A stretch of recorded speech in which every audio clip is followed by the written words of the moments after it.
Hi hello నమస్తే welcome to our family and welcome to అత్త కోడలు A to Z సిరీస్. ఇవాళ A to Z సిరీస్లో special వచ్చేసి ఎఫ్ ఏంటో గెస్ట్ చేస్తారా?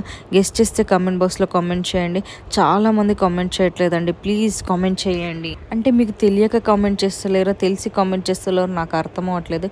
ప్లీజ్ మీకు తెలిస్తే మాత్రం ఖచ్చితంగా కామెంట్ చేసి. మా అత్తమ్మ కొబ్బరిని కాచారు, వాటిని నేను దంచుతూ ఉండగా మా బాబు నేను దంచుతాను నాకు హెల్ప్ చేయడానికి వచ్చారు. అంతా దంచిన తర్వాత లైట్గా మిక్సీ జార్లో పౌడర్ చేసాము. అండ్ పులుసు కోసం ఇక్కడ చింతపండు నానబెట్టేస్తున్నారు మా అత్తమ్మ. అండ్ కర్రీకి కావాల్సిన ఆనియన్స్ని అండ్ టమాటోస్ని కట్ చేసేసి పక్కన పెట్టేసాను. దాని తర్వాత స్టవ్ పైన ప్యాన్ పెట్టేసుకొని ఆయిల్ వేసి దాంట్లోనే ఆనియన్స్ అన్నీ యాడ్ చేసేసుకొని దాంట్లో మళ్ళీ వెల్లుల్లి యాడ్ చేసుకొని ఫ్రై చేయాలండి. ఆనియన్స్ అన్ని పులుసుకి కాదండి, కొన్ని ఫ్రైకి కూడా. ఫ్రైకి ఎందుకో లాస్ట్లో చెప్తాను, లాస్ట్ వరకు చూడండి ప్లీజ్, ఎక్కడ కూడా స్కిప్ చేయకుండా. ఆనియన్స్ అన్నీ మంచిగా ఫ్రై అయినాక మిక్సీ జార్లో యాడ్ చేసుకొని మిక్సీ చేసుకోవాలండి. మిక్సీ చేసుకున్నప్పుడు కొద్దిగా పేస్ట్ని తీసి పక్కన పెట్టుకోవాలి. అండ్ మిగిలిన దాంట్లో టమాటాస్ యాడ్ చేసుకొని మళ్ళీ మిక్సీ చేసుకోవాలి.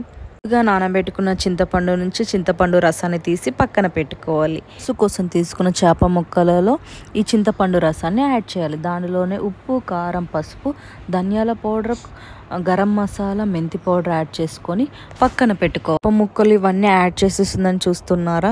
ఏం లేదండి, ఇది కూడా one of the recipe. And కొంతమంది ఈ రెసిపీ తెలిసి ఉండొచ్చు, తెలియకపోయి ఉండొచ్చు. మా అత్తమ్మ వాళ్ళ అత్తయ్య దగ్గర నేర్చుకున్నారట. తను వంటలు చాలా బాగా చేసేవారంట. తను చేసే వంటలలో one of the best recipe ఈ రెసిపీ. మనం ఈ ప్రాసెస్లో ఒక్కసారి మీ ఇంట్లో ఖచ్చితంగా ట్రై చేయండి. చేపల పులుసు అనేది చిక్కగా మంచిగా వస్తుందండి. మీరు కూడా చూస్తారు కదండి లాస్ట్లో ఎంత మంచిగా వచ్చిందో. అండ్ స్టవ్ పైన ప్యాన్ పెట్టుకుని ఆయిల్ వేసి అండ్ 2-3 మిరపకాయలని కట్ చేసుకొని వేసుకొని దాని తర్వాత మెంతి ఆకు వేసి ఫ్రై చేయాలి. దాని తర్వాత మనం ముందుగా కలిపి మిక్సీ చేసుకున్న ఆనియన్ టమాటా పేస్ట్ని యాడ్ చేసి కలుపుతూ ఉండాలి. మనం ఇంతకుముందు కలుపుకున్న చేప ముక్కలలో కొబ్బరి పౌడర్ వేయడం మర్చిపోయారు మా అత్తయ్య, మళ్ళీ యాడ్ చేశారు. ఇక్కడ మనం కలుపుతూ ఉండాలండి స్టవ్ పైన ప్యాన్లో. కలపకపోతే లేకపోతే కింద అంటుకపోతూ ఉంటుంది. కలిపిన తర్వాత ఆయిల్ అంతా బయటకు అబ్జర్వ్ అయిన తర్వాత పసుపు, మెంతి పౌడర్ యాడ్ చేసి మళ్ళీ కలుపుకోవాలి. మంచిగా కలిపిన తర్వాత మనం ముందుగా కలిపిన చేప ముక్కలన్నీ ప్యాన్లో యాడ్ చేసేసుకొని ఒకసారి కలిపి పులుసుకి సరిపడా వాటర్ని యాడ్ చేసుకొని కొద్దిసేపు బాయిల్ అవ్వనివ్వాలి. చూడండి మీకే అర్థమవుతుంది ఎంత మంచిగా వచ్చిందో ఫిష్ పులుసు అనేది. మీకు పీస్ని కూడా చూస్తే అర్థమవుతుంది అది ఎంత మంచిగా ఉడికిందో కూడా. అండ్ ఒక్కసారి లాస్ట్లో టేస్ట్ చూసుకోవాలి అండి. మా ఇంట్లో అయితే టేస్ట్ చూసేది పక్కా మా వదిననే అండి. తను చాలా బాగా చెప్తారు. మీ ఇంట్లో ఎవరు చెప్తారు అలా అండ్ ఎవరు చూస్తారు? లాస్ట్లో కొరియండర్ యాడ్ చేసుకొని స్టవ్ ఆఫ్ చేయడమే అండ్ వేరే బౌల్లో షిఫ్ట్ చేయడం, అంతే. గుమ్మగుమ్మలాడే ఫిష్ పులుసు రెడీ. ఫ్రై కోసం తీసుకున్న చేప ముక్కలు ముందుగా శుభ్రంగా క్లీన్ చేసుకొని క్లాత్ పైన ఒక్కొక్కటి పక్కన పెట్టుకుంటూ మంచిగా వాటర్ వెళ్ళిపోయే వరకు ప్రెస్ చేస్తూ తుడుచుకోవాలి అండి. దాని తర్వాత ఒక ప్యాన్లో ఆయిల్ పోసి దాంట్లో ఫిష్ ముక్కల్ని వేసి ఫ్రై చేయాలి. ఇలా అన్ని కొన్ని ముక్కల్ని వేసి ఫ్రై చేసుకొని లాస్ట్లో నిమ్మరసం యాడ్ చేసుకోవాలి అండి. ఏంటి నిమ్మరసం యాడ్ చేస్తుంది? ఫిష్ ముక్కలకు ఉప్పు కారం లేకుండా ఫ్రై చేసింది ఏంటి ఇది అనుకుంటున్నారా? లేదండి, ఇది కూడా one of the fry recipe. ఈ రెసిపీ మా అత్తమ్మ వాళ్ళ అమ్మ వాళ్ళ ఇంట్లో నేర్చుకున్నారు.